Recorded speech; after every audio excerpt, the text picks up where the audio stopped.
নতুন এটা ভিডিঅ'লৈ আপোনালোক সকলোকে স্বাগতম জনাইছো। আশা কৰিছো নিশ্চয় আপোনালোক সকলো ভাল আছে, ভালে থাকক সেইটোৱে কামনা কৰিছো। ভিডিঅ'টো শেষলৈকে চাব বুলি আশা কৰিলো। ভিডিঅ'টো বহুত বেছি দীঘলীয়া নহয়। থাম্বনেইল আৰু টাইটেল লিখি আপোনালোকে নিশ্চয় গম পাইছে ভিডিঅ'টো কেনে ধৰণৰ হ'বলৈ গৈ আছে, কোনটো বিষয়ৰ ওপৰত হ'বলৈ গৈ আছে। এতিয়া আপোনালোকে চৰকাৰী ঘৰ কোনসকলে পাব, প্ৰথমতে যিহেতু আপোনালোকে জিঅ'টেক কৰিছিলে প্ৰায় 3 লাখতকৈ অধিক লোকক ঘৰ দিবলৈ গৈ আছে। প্ৰধানমন্ত্ৰী আৱাস যোজনা কোনসকলে পাব, কি হ'ব, আপোনালোকৰ ৱেইটিং লিষ্টত আছে নে, আপোনালোকৰ এই যি আপোনালোকৰ এইখিনি লিষ্ট প্ৰকাশ পাইছে বা আপোনালোকে এই 3 লাখতকৈ অধিক ঘৰ দিব, তাত আপোনালোকৰ এপ্ৰুভ হ'ল নহ'ল ইত্যাদি ইত্যাদি সকলোখিনি কথা। তো ভিডিঅ'টো শেষলৈকে চাওক। এইখিনিতে আপোনালোকক এটা অনুৰোধ কৰিম, চেনেলটোলৈ যদি আপোনালোক নতুনকৈ আহিছে চেনেলটো ছাবস্ক্ৰাইব কৰাৰ লগতে কাষতে থকা বেল আইকনটো প্ৰেছ কৰি অল কৰি থ'ব, যাতে নতুন এটা ভিডিঅ' দিয়াৰ লগে লগে আপোনালোকে আগতীয়াকৈ চাবলৈ পায়। যদি ভিডিঅ'টো চাই আপোনালোকে ভাল পায় লাইক এটা কৰিব আৰু শ্বেয়াৰ কৰি দিব বুলি আশা কৰিলোঁ। এতিয়া আপোনালোকে এই যি চৰকাৰী ঘৰৰ বাবে আপোনালোকে জিঅ'টেক কৰিছিলে বা আপোনালোকৰ ঘৰত কৰিছিলেই, যিহেতু আপোনালোকে নিজেও কৰিব পাৰিছিলে সেইখিনি আপোনালোকৰ চেল্ফ জিঅ'টেক বা আপোনালোকৰ ঘৰে ঘৰে কৰিছিলেই। এতিয়া কথাটো হ'ল কি, যিসকলৰ ঘৰত আপোনালোকক কৰিছিলে সকলোৱে পাবলগীয়া। এতিয়া কথাটো হ'ল কি, মাননীয় মুখ্যমন্ত্ৰী মহোদয়ে এইখিনি জনাইছে যে 3 লাখতকৈ অধিক ঘৰ সেইখিনি দিয়া হ'ব আৰু সেইখিনিত আপোনালোকৰ নামটো আহিবনে বা আপোনালোকে পাবনে। তেতিয়া কথাটো এনেকুৱা ধৰণৰ, যিসকলে আপোনালোকে হয়তো সকলোৱে পাবলগীয়া, কিন্তু পাবলগীয়া হ'লেও কিছুমান ক্ষেত্ৰত আপোনালোকৰ ধৰি লওক বাজেট থাকে, বাজেট অনুসৰি সেইখিনি ঘৰ আপোনালোকৰ আহিব অনুমোদন কেন্দ্ৰৰ পৰা, তাৰ পৰা আপোনালোকক দিয়া হ'ব।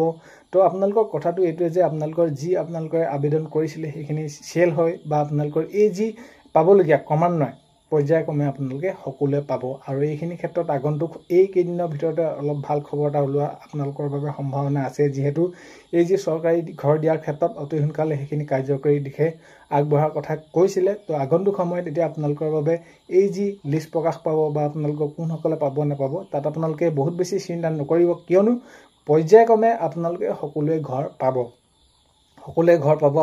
আপোনালোকে যদি জিঅ'টেক কৰা নাছিলে তো তেনে ক্ষেত্ৰত আগন্তুক সময়ত সেইখিনিও আপোনালোকৰ বাবে সুবিধা কৰি দিয়া হ'ব, আপোনালোকৰ বাবে সুবিধা আহিব। কথাটো হ'ল কি, এতিয়া যিসকলে জিঅ'টেক কৰিছিলে তেওঁলোকে সকলোৱে পাব পৰ্যায়ক্ৰমে, কাৰণ কেলৈ এতিয়া যিমানখিনি অনুমোদন আহিছে সেই ভিত্তিকে সকলোকে দিয়া হ'ব। আৰু আপোনালোকে এইটো নহয় যে এইসকলে পালে ময়োতো একেলগে জিঅ'টেক কৰিছিলোঁ মই নাপাম নি, তেনেকুৱা ধৰণৰ নহয়। আপোনালোকে সকলোৱে পৰ্যায়ক্ৰমে এই যি জিঅ'টেক কৰা যিসকল লোক আছে আপোনালোকে সকলোৱে পাব। চ' সেইবাবে আপোনালোকে এইখিনি চিন্তা কৰাৰ বিষয় নাই। আৰু এইখিনিতে আপোনালোকক এটা অনুৰোধ কৰিম যে আপোনালোকে কি কৰিব, আপোনালোকৰ যদি ৰেচন কাৰ্ড নাই, যিহেতু এতিয়া চৰকাৰী এটা ঘৰ পাবলৈ ৰেচন কাৰ্ড লাগে, ৰেচন কাৰ্ড আপোনালোকে আবেদন কৰি ল'ব।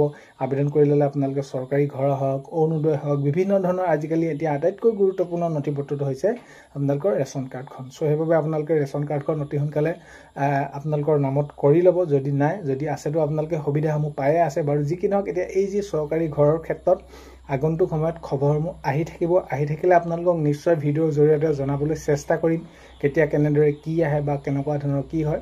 তো সেইখিনি আহিলে নিশ্চয় আপোনালোকক ভিডিঅ'ৰ জৰিয়তে জনাম। আজিৰ এই ভিডিঅ'টো আপোনালোকে শেষলৈকে চোৱাৰ বাবে বহুতে বেছি ধন্যবাদ। অন্য এটা ভিডিঅ'ৰ সৈতে লগ পোৱা আশাৰে আজিলৈ